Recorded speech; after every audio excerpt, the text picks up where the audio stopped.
जिस तरीके से मनोज जारंगे पाटिल से पिछले आंदोलन में 1 महीने की मुद्दत मांग ली थी और मनोज जारंगे पाटिल ने 1 महीने के बजाय 40 दिन का समय दिया था सरकार को, लेकिन 40 दिन के बाद भी स्थिति जस की तस है। आज मीरा भाईंदर में मराठा सकल समाज के लोगों ने आंदोलन किया और इस आंदोलन में भाजपा के कार्यकारिणी के पदाधिकारी राणे मौजूद है। आइए उनसे जानते हैं कि शानो कोड़ीवाद और कुणबीवाद जिस तरीके से केंद्रीय मंत्री नारायण राणे ने निकाल के दिशा भटकाने का काम किया, साथ ही महाशक्ति सरकार है, डबल इंजन की सरकार है, उसके बावजूद मराठा समाज को आरक्षण नहीं मिल रहा है। सर, तुम्ही भाजपच्या प्रदेश कार्यकारिणीवर आहात, काय प्रॉब्लेम काय नेमकं? डबल इंजन सरकार, महाशक्ती सरकार, मग आरक्षण देणं म्हणजे प्रॉब्लेम काय तुम्हाला? बघा, आरक्षण देण्यामध्ये कोणालाही प्रॉब्लेम नाही आहे. ही थोडीशी तांत्रिक अडचण आहे आणि मला वाटतं इथे अनेक वर्ष भाजपचेच असे नाही, अनेक वर्ष अनेक पक्षाचे मुख्यमंत्री होऊन गेले. राणेसाहेबांची समिती, पृथ्वीराज चव्हाण ज्यावेळी मुख्यमंत्री होते त्यावेळी राणेसाहेबांची समिती, ज्यावेळी मराठा आरक्षणासाठी कोणच काम करायला तयार नव्हतं तेव्हा राणेसाहेब स्वतः समितीचे अध्यक्ष झाले आणि त्यांनी संपूर्ण महाराष्ट्रात फिरून मराठा समाजाचा डाटा गोळा केला आणि त्यानंतर कलम 15 अंतर्गत मराठा आरक्षणाची शिफारस करण्यात आली. परंतु तो कुठेतरी निर्णय चॅलेंज करण्यात आला कोर्टामध्ये. त्याच्यानंतर फडणवीस साहेबांनी SCBC अंतर्गत जो अहवाल होता त्या SCBC अंतर्गत त्यांनी मराठा समाजाला आरक्षण दिलं, त्याच्यासाठी पण चॅलेंज करण्यात आलं कोर्टामध्ये. आता तुम्ही बोलल्याप्रमाणे डबल इंजिन ट्रिपल इंजिन हे सरकार आहे. आम्ही मराठा मुख्यमंत्री आहेत आणि आम्हाला अभिमान आहे एकनाथ शिंदे साहेबांचा. त्यांनी आताच दसरा मेळाव्याला महाराष्ट्राचे आराध्य दैवत छत्रपती शिवरायांसमोर नतमस्तक झाले आणि त्यांनी शपथ घेतली की जोपर्यंत मी मराठा समाजाला आरक्षण मिळवून देणार नाही तोपर्यंत मी शांत बसणार नाही. आणि म्हणून आम्ही त्यांच्यावरती विश्वास ठेवून आहोत. थोडीशी तांत्रिक अडचण आहे, त्याच्यामुळे थोडासा उशीर होतो आहे. परंतु आज मनोज जारंगे पाटील आज या ठिकाणी उपोषणाला बसलेत.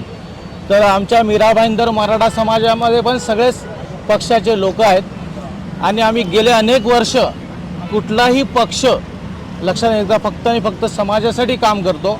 मग भाजप असतील, काँग्रेस असतील, शिवसेना असतील, राष्ट्रवादी असतील, मनसे असतील, आम्ही फक्त आणि फक्त मराठा विषय घेऊन या ठिकाणी व्यासपीठावरती बसलेलो. तुम्ही राणे साहेबांचं उदाहरण दिलं, त्याच राणे साहेबांनी सरळ सांगितलं की कुणबी जातीचा प्रमाणपत्र मी घेणार नाही, मी 96 कोडीचा मराठा आहे. तर कुणबी आणि 96 कोडीचा हा जो वाद तुम्हीच निर्माण केलेला आहे, एका बाजूला द्यायचं सांगतात आणि दुसऱ्या बाजूला तुम्ही वाद निर्माण करतात. बघा, राणे साहेबांचं जे स्टेटमेंट होतं की आम्ही 96 कोळी मराठे आहोत आणि आहोतच, त्यात कोणाचंही दुमत नाही. 96 कोळी मराठे असल्याचं कोणालाही डाऊट नाही आहे.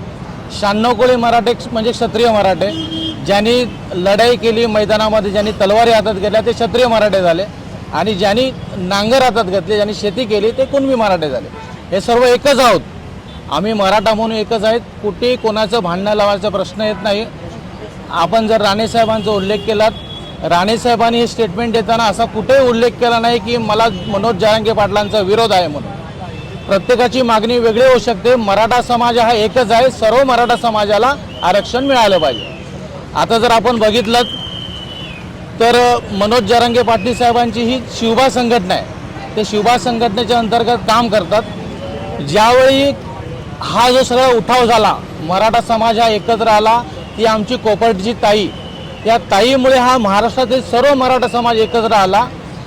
ज्यावेळी त्या आरोपींना शिक्षा झाली आणि त्या आरोपींना कोर्टात आणण्यात आलं, त्यावेळी प्रथमतः शिवबा संघटनेच्या, ज्या आमची मनोज जारंगेची संघटना आहे, त्या संघटनेच्या कार्यकर्त्यांनी भर कोर्टामध्ये त्या सर्व आरोपींवरती हल्ला केला आणि त्यानंतर जे आमचे सगळे सहकारी होते त्यांना सहकार्य करणं, कोर्टात मदत करणं हे सर्व राणेसाहेबांनी केलं आहे. त्याच्यामुळे प्रश्न येत नाही राणेसाहेबांचे की मनोज जारंगे पाटील साहेबांना विरोध करा. विषय मनोज जारंगे पाटलांचा नाही, विषय आहे कुणबी आणि 96 कोडीचा. हे वाद त्यांनीच निर्माण केलेला आहे. त्याबाबत पण बोला. आम्ही मनोज जारंगे पाटलांबद्दल बोलले असं नाही म्हणत. त्यांनी सरळ सांगितलं मी कुणबीचं प्रमाणपत्र घेणार नाही, मी 96 कोळी आहे. बघा, राणे साहेबांनी सांगितलंय मी 96 कोळी असल्यामुळे मी कुणबीचं प्रमाणपत्र घेणार नाही. कुणबी प्रमाणपत्र देणं हे नाही देणं हे सर्व आता तांत्रिक मुद्दा होऊन बसलेला आहे. आणि आता आपण त्या सरकारची किंवा आता शिंदे समितीची आपण वाट बघू कोणाला कुठलं प्रमाणपत्र देणार आहे. आज अवघ्या महाराष्ट्रामध्ये मराठा समाज हा 4 करोड आहे, 4-4.5 करोड. आज तुम्ही बघितलात की 11,000 आतापर्यंत कुणबीचे प्रमाणपत्र सापडले आहेत. अजून बराच अवधी आहे, बघू आता पुढची लढाई काय होती. काय तांत्रिक अडचण काय नेमकं जरा लोकांना समजून बघा, सांगू शकता का आपण? तांत्रिक अडचण म्हणजे आपण बोलल्याने काय होत नाही. जोपर्यंत पुरावे सापडत नाहीत तोपर्यंत आपण कोणाला कुणबी हा मराठा असं आपण बोलू शकत नाही. समिती काम करते, त्याच्यावरती पुरावे शोधतायत. राज्य सरकारला अधिकार आहे का आरक्षण द्यायचं?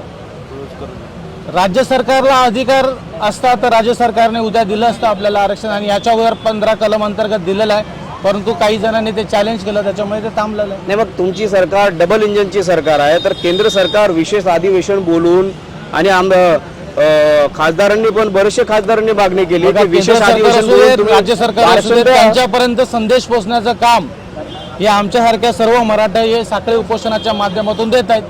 आता त्यांच्या निर्णयाची आम्ही वाट बघतोय, आम्हाला विश्वास आहे आणि मला वाटतं ते देतील, त्यासाठी आम्ही बसलो आहे. जोपर्यंत देत नाहीत तोपर्यंत आमचे हे साखळी उपोषण चालू तर राहील. मागच्या वेळी जेव्हा मनोज जरांगे पाटलांनी अधिवेशन आपलं आंदोलन केलं होतं त्यावेळी तुम्ही स्वतःहून 1 महिन्याची मुदत मागून घेतली, पण मनोज जरांगे पाटलांनी 10 दिवस वाढून म्हणजे 40 दिवसाची मुदत दिली. तर 1 महिन्यामध्ये नेमकं का तुमच्याकडून झालं नाही? आता तुम्हाला कशी काय आशा वाटते की होऊन जाईल? जेव्हा 1 महिन्यामध्ये झालं नाही पुढे कसं विश्वास आहे आम्हाला होईल, काम चालू आहे त्याच्यावरती. बाकी कुठले सगळेच विषय थांबलेले आहेत, फक्त आता महाराष्ट्रामध्ये मराठा विषय राहिलेला आहे. त्याच्यामुळे आम्हाला विश्वास आहे की जोपर्यंत आमचं हे उपोषण चालू आहे तोपर्यंत त्या दरम्यान हे आरक्षण आम्हाला मिळण्याची शक्यता आहे.